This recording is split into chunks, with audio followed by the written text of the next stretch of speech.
Moral character breaches are more evident than ever, and nobody's talking about it except when they get fired. You don't have to look far from McDonald's to a host of others in just the last year that have lost their roles as leader, their impact, their influence, and a whole lot more just because of losing their moral character. For the leader, there are two big responsibilities as far as the character pillar. First, your own character. How are you keeping your own character pillar strong? We see all kinds of organizations losing because the leader lost in their moral character. The second responsibility as far as the character pillar for a leader is how are you maintaining and advancing a strong character pillar throughout the organization?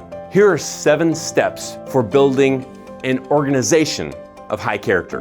Number 1, you've got to define character. It turns out there are a whole lot of ways people define character, a whole lot of pictures of what character looks like to people. So you've got to define, what does high character look like here?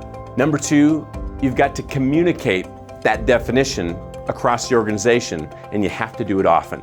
When you define character, people come to a common definition, and then they can support it with common actions, and you start to have a common high bar or high standard of character in this organization. That's the way to have a common language that builds a culture of character. Number 3, hire on character. Warren Buffett famously said, hire on character because you can train the competency. Now, in highly skilled fields, that may not be true. You might have to hire on competency as well, but you've got to hire on character. Don't expect people to change once they've come into your organization as far as character is concerned. Number 4, assess it. You can actually assess character. You can assess it in the hiring process. You can also assess it in the organization. We have the TrustEdge 360 or the Enterprise Trust Index, and we can see gaps of character that are costing money, attrition, and performance.